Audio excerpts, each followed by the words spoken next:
ओम नमो नारायणाय। आप सभी का हमारे YouTube चैनल पर हार्दिक स्वागत है। श्री सत्यनारायण व्रत कथा। सभी मनोरथों को पूर्ण करने वाला श्री सत्यनारायण व्रत कथा प्रत्येक पूर्णमासी को पढ़ना या सुनना चाहिए।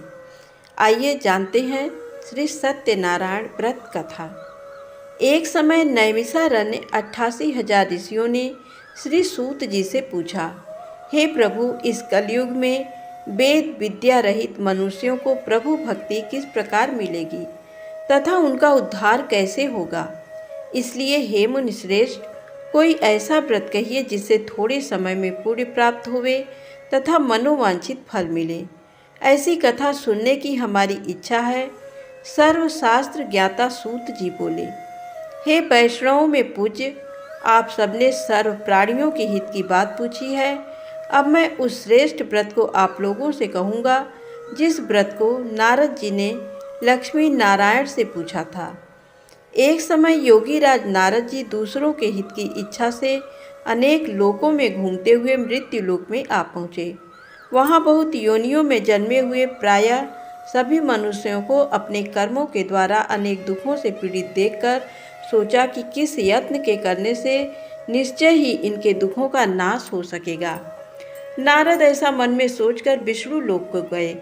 वहाँ श्वेत वर्ण और 4 भुजाओं वाले देवों के इस नारायण को, जिनके हाथों में शंख चक्र गदा और पद्म थे तथा वरमाला पहने हुए थे, देखकर स्तुति करने लगे। हे भगवान, आप अत्यंत शक्ति से संपन्न हैं। मन तथा वाणी भी आपको नहीं पा सकती। आपका आदि मध्य और अंत नहीं है। निर्गुण स्वरूप सृष्टि के कारण भूत व भक्तों के दुखों को नष्ट करने वाले हो, आपको मेरा नमस्कार है। नारद जी से इस प्रकार की स्तुति सुनकर विष्णु भगवान बोले कि हे मुनिश्रेष्ठ, आपके मन में क्या है? आपका यहाँ किस काम के लिए आगमन हुआ है, निसंकोच कहो। तब नारद मुनि बोले, मृत्यु लोक में सब मनुष्य जो अनेक योनियों में पैदा हुए हैं, अपने कर्मों के द्वारा अनेक प्रकार के दुखों से दुखित हो रहे हैं। हे नाथ, मुझ पर दया रखते हो तो बतलाइए कि उन मनुष्यों के सब दुख थोड़े से प्रयत्न से ही कैसे दूर हो सकते हैं। श्री भगवान जी बोले, हे नारद, मनुष्यों की भलाई के लिए तुमने बहुत अच्छी बात पूछी है। जिस व्रत के करने से मनुष्य मोह से छूट जाता है, मैं वो कहता हूँ, सुनो। बहुत पुण्य देने वाला, स्वर्ग तथा मनुष्य लोक दोनों में दुर्लभ एक उत्तम व्रत है। आज मैं प्रेम वश होकर तुमसे कहता हूँ। सत्यनारायण का ये व्रत अच्छी तरह विधान पूर्वक करके मनुष्य तुरंत ही यहाँ सुख भोग कर मरने पर मोक्ष को प्राप्त होता है।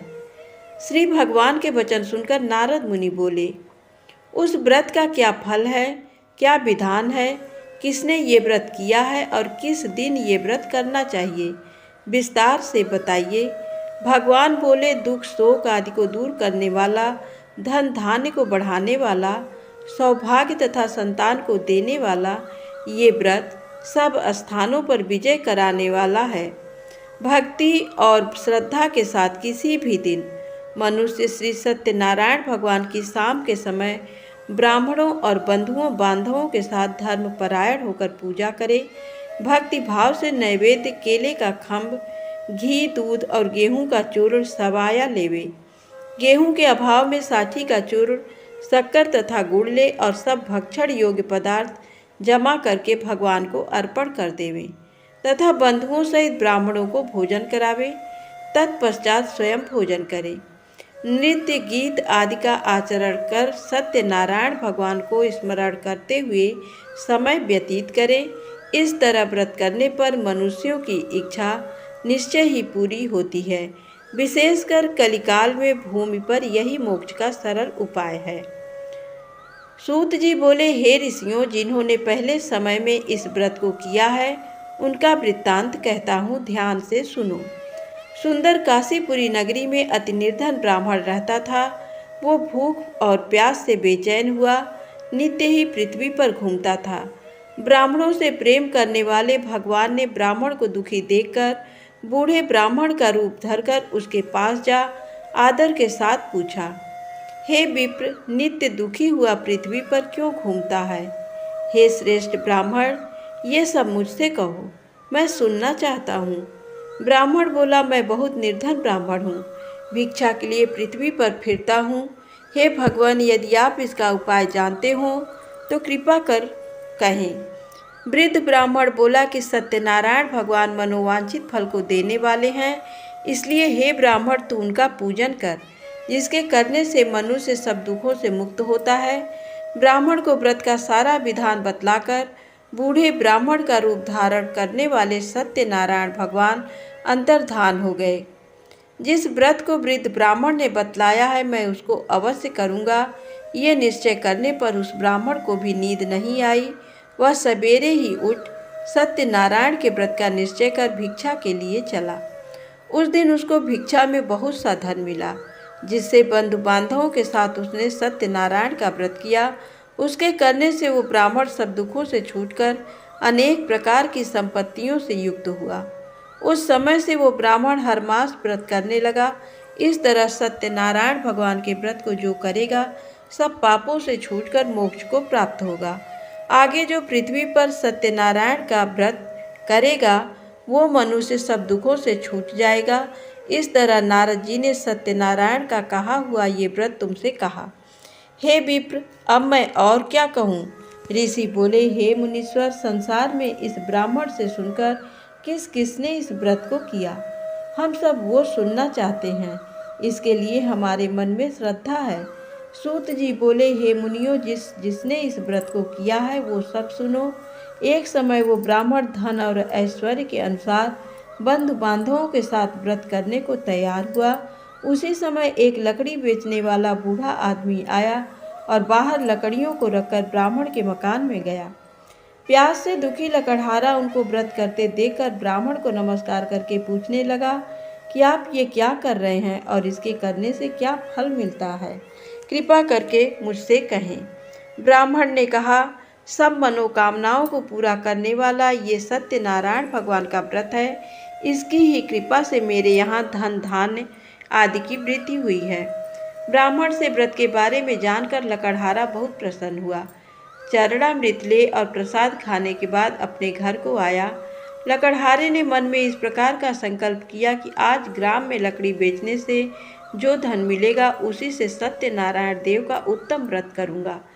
ये मन में विचार कर वो बूढ़ा लकड़हारा लकड़ियाँ अपने सिर पर रखकर जिस नगर में धनवान लोग रहते थे, वो ऐसे सुंदर नगर में गया। उस दिन वहाँ पर बूढ़े को उन लकड़ियों का दाम पहले दिनों से चौगुना मिला। तब वो बूढ़ा लकड़हारा दाम ले और अति प्रसन्न होकर पक्के केले की फली, शक्कर, घी, दूध, दही और गेहूं का चूर्ण इत्यादि सत्यनारायण भगवान के व्रत की कुल सामग्रियों को लेकर अपने घर गया। फिर उसने अपने भाइयों को बुलाकर विधि के साथ भगवान का पूजन और व्रत किया। उस व्रत के प्रभाव से बूढ़ा लकड़हारा धन धान्य आदि से युक्त हुआ और संसार के समस्त सुख भोग कर बैकुंठ को चला गया। श्री सूत जी बोले, हे श्रेष्ठ मुनियों, अब मैं आगे की एक कथा कहता हूँ।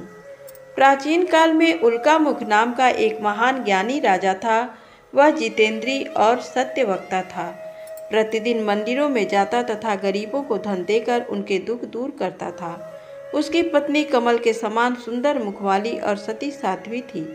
एक दिन भद्रशिला नदी के तट पर वे दोनों विधि विधान सहित श्री सत्यनारायण भगवान का व्रत कर रहे थे। उस समय वहाँ साधु नामक एक वैश्य आया। उसके पास व्यापार के लिए बहुत सा धन था। वो वैश्य नाव को नदी किनारे पर ठहराकर राजा के पास आया। राजा को व्रत करते हुए देखकर उसने विनम्रता पूर्वक पूछा, हे राजन, ये आप क्या कर रहे हैं? मेरी सुनने की इच्छा है, कृपया आप ये मुझे भी समझाइए। महाराज उल्कामुख ने कहा, हे साधु वैश्य, मैं अपने बंधु बांधवों के साथ पुत्र की प्राप्ति के लिए श्री सत्यनारायण भगवान का व्रत व पूजन कर रहा हूँ।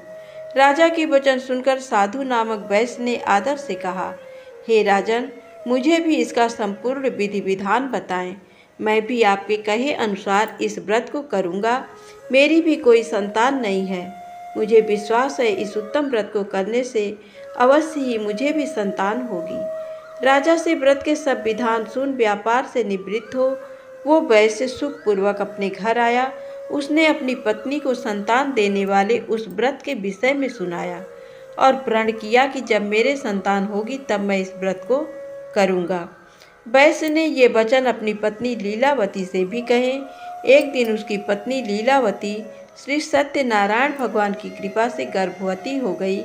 10वें महीने में उसने एक अति सुंदर कन्या को जन्म दिया। दिनों दिन वो कन्या इस तरह बढ़ने लगी जैसे शुक्ल पक्ष का चंद्रमा बढ़ता है। कन्या का नाम उन्होंने कलावती रखा।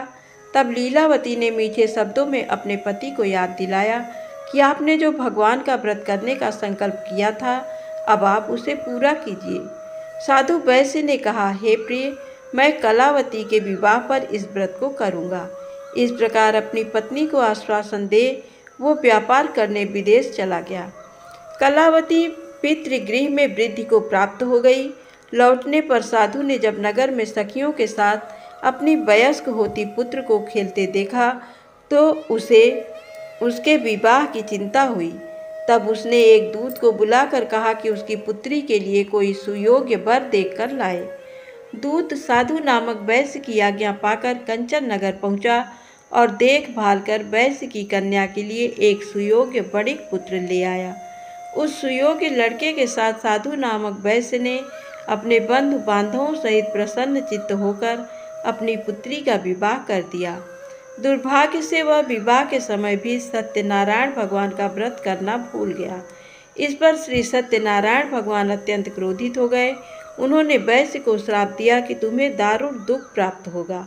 और फिर अपने कार्य में कुशल वो वैश्य अपने दामाद सहित नाव का बेड़ा लेकर व्यापार करने के लिए सागर के समीप रत्नसारपुर नगर में गया। रत्नसारपुर पर चंद्रकेतु नामक राजा राज्य करता था। दोनों ससुर जमाई चंद्रकेतु राजा के उस नगर में व्यापार करने लगे। एक दिन भगवान सत्यनारायण की माया से प्रेरित एक चोर राजा चंद्रकेतु का धन चुराकर भाग रहा था। राजा के दूतों को अपने पीछे तेजी से आते देखकर चोर ने घबराकर राजा के धन को वैश्य की नाव में चुपचाप रख दिया, जहां वे ससुर जमाई ठहरे हुए थे, और भाग गया। जब दूतों ने उस वैश्य के पास राजा के धन को रखा देखा तो उन्होंने उन ससुर दामाद को ही चोर समझा। वे उन ससुर दामाद दोनों को बांध कर ले गए और राजा के समीप जाकर बोले, आपका धन चुराने वाले ये दो चोर हम पकड़ कर लाए हैं, देखकर आज्ञा दें। तब राजा ने बिना उस वैश्य की बात सुने उन्हें कारागार में डालने की आज्ञा दे दी। इस प्रकार राजा की आज्ञा से उनको कारावास में डाल दिया गया तथा उनका सारा धन भी छीन लिया गया। सत्यनारायण भगवान के श्राप के कारण उस वैश्य की पत्नी लीलावती व पुत्री कलावती भी घर पर बहुत दुखी हुई। उनका सारा धन चोर चुरा कर ले गए। मानसिक व शारीरिक पीड़ा तथा भूख प्यास से अति दुखी हो भोजन की आस में कलावती एक ब्राह्मण के घर गई। उसने ब्राह्मण को श्री सत्यनारायण भगवान का व्रत विधि पूर्वक करते देखा। उसने कथा सुनी तथा श्रद्धा पूर्वक प्रसाद ग्रहण कर रात को घर आई। माता ने कलावती से पूछा, हे पुत्री, तू अब तक कहाँ रही? मैं तेरे लिए बहुत चिंतित थी। माता के शब्द सुन कलावती बोली, हे माता, मैंने एक ब्राह्मण के घर श्री सत्यनारायण भगवान का व्रत होते देखा और मेरी भी उस उत्तम व्रत को करने की इच्छा है। माता ने कन्या के वचन सुनकर सत्यनारायण भगवान के पूजन की तैयारी की। उसने बंधुओं सहित श्री सत्यनारायण भगवान का पूजन व व्रत किया और वर मांगा कि मेरे पति और दामाद शीघ्र ही घर लौट आएं। साथ ही विनती की कि हे प्रभु, अगर हमसे कोई भूल हुई हो तो हम सबका अपराध क्षमा करो। श्री सत्यनारायण भगवान इस व्रत से प्रसन्न हो गए। उन्होंने राजा चंद्रकेतु को स्वप्न में दर्शन देकर कहा, हे राजन, जिन दोनों वैश्यों को तुमने बंदी बना रखा है वे निर्दोष हैं, उन्हें प्रातः ही छोड़ दो। उनका सब धन जो तुमने अधिग्रहित किया है लौटा दो, अन्यथा मैं तुम्हारा राज्य, धन, पुत्र आदि सब नष्ट कर दूंगा। राजा से ऐसे वचन कहकर भगवान अंतर ध्यान हो गए और फिर प्रातःकाल राजा चंद्रकेतु ने दरबार में सबको अपना स्वप्न सुनाया और सैनिकों को आज्ञा दी कि दोनों वैश्यों को कैद से मुक्त कर दरबार में ले आए। दोनों ने आते ही राजा को प्रणाम किया। राजा ने कोमल वचनों में कहा, हे महानुभावों, तुम्हें अज्ञानता बस ऐसा कठिन दुख प्राप्त हुआ है, अब तुम्हें कोई भय नहीं है, तुम मुक्त हो।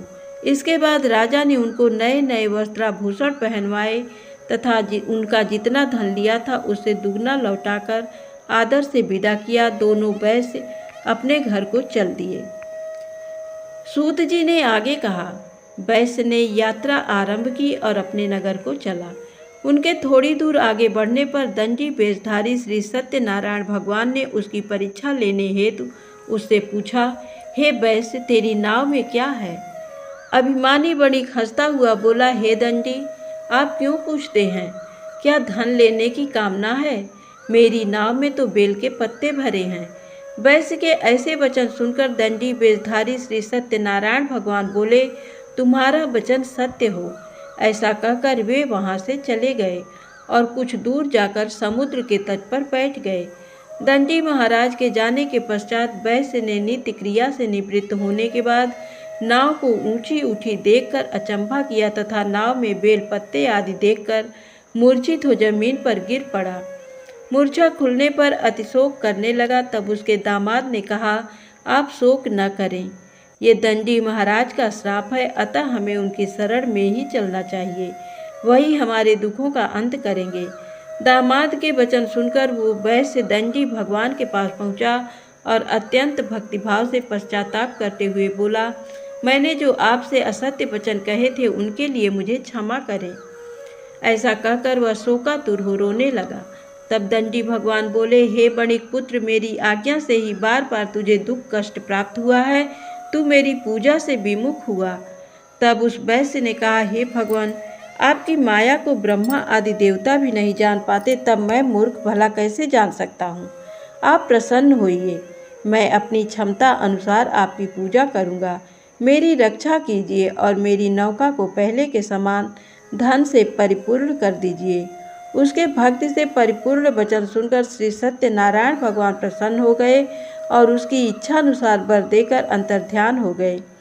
तब ससुर व दामाद दोनों ने नाव पर आकर देखा कि नाव धन से परिपूर्ण है।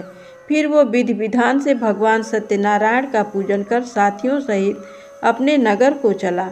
जब वो अपने नगर के निकट पहुंचा तब उसने एक दूत को अपने घर भेजा। दूत ने साधु नामक वैश्य के घर जाकर उसकी पत्नी को नमस्कार किया और कहा, आपके पति अपने जमाता सहित इस नगर में समीप आ गए हैं। लीलावती और उसकी कन्या कलावती उस समय भगवान का पूजन कर रही थी। दूत का वचन सुनकर साधु की पत्नी ने बड़े हर्ष के साथ सत्यनारायण भगवान का पूजन पूर्ण किया और अपनी पुत्री से कहा, मैं अपने पति के दर्शन को जाती हूँ, तू पूजन पूर्ण कर शीघ्र आ जाना। परंतु कलावती पूजन एवं प्रसाद छोड़कर अपने पति के दर्शन के लिए चली गई। पूजन एवं प्रसाद की अवज्ञा के कारण भगवान सत्यनारायण ने रुष्ट हो उसके पति को नाव सहित पानी में डुबो दिया। कलावती अपने पति को न पाकर रोती हुई जमीन पर गिर पड़ी। नौका को डूबा हुआ तथा कन्या को रोती हुई देख साधु नामक वैश्य द्रवित हो बोला, हे प्रभु, मुझसे या मेरे परिवार से अज्ञानतावश जो अपराध हुआ हो उसे क्षमा करें। उसके ऐसे वचन सुनकर सत्यदेव भगवान प्रसन्न हो गए। आकाशवाणी हुई, हे वैश्य, तेरी पुत्री मेरा प्रसाद छोड़कर आई है, इसलिए इसका पति अदृश्य हुआ है। यदि ये घर जाकर प्रसाद ग्रहण कर ले तो इसे इसका पति अवश्य मिलेगा। आकाशवाणी सुनकर कलावती ने घर पहुंचकर प्रसाद ग्रहण किया और फिर आकर अपने पति को पूर्ण रूप में पाकर वह अति प्रसन्न हुई तथा उसने अपने पति के दर्शन किए। तत्पश्चात साधु वैश्य ने वहीं बंधु बांधवों सहित सत्यदेव का विधि पूर्वक पूजन किया। वह इस लोक के सभी प्रकार के सुख भोग कर अंत में मोक्ष को प्राप्त हुआ। श्री सूत जी बोले, हे ऋषिगण, मैं एक और कथा कहता हूँ, आप सभी ध्यान से सुनो। सदा प्रजा के लिए चिंतित तुंगध्वज नाम का एक राजा था। उसने भगवान सत्यनारायण का प्रसाद त्याग कर बहुत कष्ट पाया। एक समय राजा वन में वन्य पशुओं को मारकर बड़ के वृक्ष के नीचे आया। वहां उसने ग्वालों को भक्ति भाव से बंधु बांधवों सहित श्री सत्यनारायण जी का पूजन करते देखा, परंतु राजा देखकर भी अभिमान के कारण न तो वहां गया और न ही सत्यदेव भगवान को नमस्कार ही किया। जब ग्वालों ने भगवान का प्रसाद उसके सामने रखा तो वो प्रसाद छोड़कर अपने नगर को चला गया। नगर में पहुंचकर उसने देखा कि उसका सारा राज्य नष्ट हो गया है। वो समझ गया कि ये सब भगवान सत्यदेव ने रुष्ट होकर किया है। तब वो वन में वापस आया और ग्वालों के समीप जाकर विधिपूर्वक पूजन कर प्रसाद ग्रहण किया तो सत्यनारायण की कृपा से सब कुछ पहले जैसा ही हो गया और लंबे समय तक सुख भोग कर मरणोपरांत वह मोक्ष को प्राप्त हुआ। जो मनुष्य इस श्रेष्ठ दुर्लभ व्रत को करेगा, श्री सत्यनारायण भगवान की कृपा से उसे धन धान्य की कोई कमी नहीं होगी। निर्धन धनी और बंदी बंधनों से मुक्त होकर निर्भय हो जाता है। संतानहीन को संतान प्राप्त होती है तथा सब इच्छाएं पूर्ण कर अंत में वैकुंठ धाम को जाता है। अब उनके बारे में भी जानिए जिन्होंने पहले इस व्रत को किया। अब उनके दूसरे जन्म की कथा भी सुनिए। सतानंद नामक वृद्ध ब्राह्मण ने सुदामा के रूप में जन्म लेकर श्री कृष्ण की भक्ति एवं सेवा कर वैकुंठ प्राप्त किया। उल्कामुख नामक महाराज राजा दशरथ बने और श्री रंगनाथ का पूजन कर मोक्ष को प्राप्त हुए। साधु नाम के वैश्य ने धर्मात्मा व सत्य प्रतिज्ञ राजा मोरध्वज बनकर अपने पुत्र को आरे से चीरकर वैकुंठ धाम प्राप्त किया। महाराज तुंगध्वज स्वयंभू मनु बने। उन्होंने बहुत से लोगों को भगवान की भक्ति में लीन कराकर वैकुंठ धाम प्राप्त किया। लकड़हारा अगले जन्म में गुह नामक निषाद राजा बना, जिसने राम के चरणों की सेवा कर अपने सभी जन्मों को संवार लिया। धन्यवाद।